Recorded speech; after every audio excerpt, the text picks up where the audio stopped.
తెలంగాణలో గత 2 ఏళ్లుగా అత్యంత చర్చనీయాంశమైన ప్రభుత్వ సంస్థ ఏదైనా ఉందంటే అది హైడ్రా ఒకటే. చెరువుల ఆక్రమణలు, నాలాలపై నిర్మాణాలు, ప్రభుత్వ భూముల పరిరక్షణ, అక్రమ కట్టడాల తొలగింపు.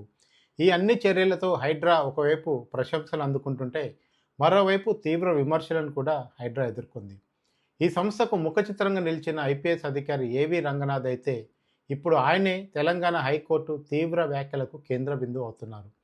హైకోర్టు ఆయనని హైడ్రా కమిషనర్ పదవి నుంచి తొలగించమని ఏకంగా ప్రభుత్వ ప్రధాన కార్యదర్శినే ఆదేశించింది. ఈ పరిణామం తర్వాత తెలంగాణ ప్రభుత్వం ఏవి రంగనాథ్కి మద్దతుగా నిలవాలని కూడా భావిస్తున్నట్లు తెలుస్తుంది. అసలు ఏమైంది? ఎందుకు ఈ వివాదం వచ్చింది? హైకోర్టుకు ఎందుకు కోపం వచ్చింది? రంగనాథ్ ఎలాంటి సమాధానం చెప్తున్నారు? ఈ వ్యవహారంలో రాజకీయమైన కోణం ఏదైనా ఉందా? ఈ వివరాలు ఈ వీడియోలో తెలుసుకుందాం. అసలు హైడ్రా ఎందుకు వచ్చింది? హైదరాబాద్ నగరంలో ప్రభుత్వ భూములు, చెరువులు, నాలాలు, బఫర్ జోన్లలో పెరుగుతున్న ఆక్రమణలను అరికట్టేందుకు తెలంగాణ ప్రభుత్వం హైడ్రాను ఏర్పాటు చేసింది. ప్రభుత్వం ప్రకటించిన యొక్క లక్ష్యం ఏంటంటే ప్రజా ఆస్తుల్ని రక్షించటం. ఈ సంస్థకు కమిషనర్గా ఐపీఎస్ అధికారి రంగనాథ్ని నియమించారు. ఆ తర్వాత హైడ్రా భారీ ఎత్తున కూల్చివేతలు చేపట్టింది. చాలామంది దీనిని ఒక ధైర్యమైన చర్యగా స్వాగతిస్తే, చాలామంది బాధితులు మాత్రం తమ వద్ద చట్టబద్ధమైన పత్రాలు ఉన్నా సరే అక్రమంగా కూల్చివేశారని కూడా న్యాయస్థానాలను ఆశ్రయించారు.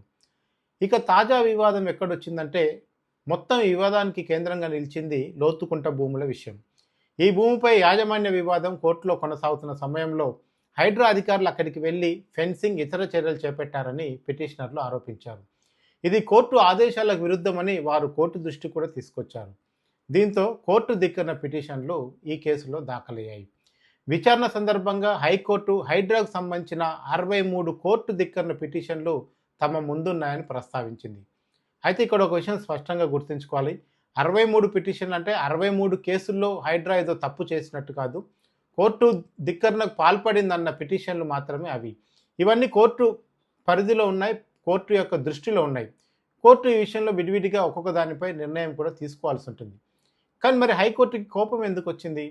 లోతుకుంట కేసు విచారణ సందర్భంగా హైకోర్టుకు వచ్చిన అసంతృప్తి ఏంటంటే, ప్రభుత్వ అధికారులు, ముఖ్యంగా ఉన్నతాధికారులు కోర్టు ఆదేశాలను తప్పనిసరిగా పాటించాలని కోర్టు స్పష్టం చేసింది. రూల్ ఆఫ్ లా అనే సూత్రాన్ని ప్రస్తావిస్తూ ప్రభుత్వ అధికారులు కూడా చట్టానికి అతీతులు కాదని పేర్కొంది. విచారణలో కోర్టు ఆదేశాల అమలుపై పదే పదే ప్రశ్నలు తలెత్తుతున్న పరిస్థితుల్లో రంగనాథ్ను అదే పదవిలో కొనసాగించడం సమంజసం కాదని హైకోర్టు అభిప్రాయపడింది. అందుకే మరో అధికారిని హైడ్రా కమిషనర్గా నియమించాలని ప్రభుత్వానికి సూచించింది.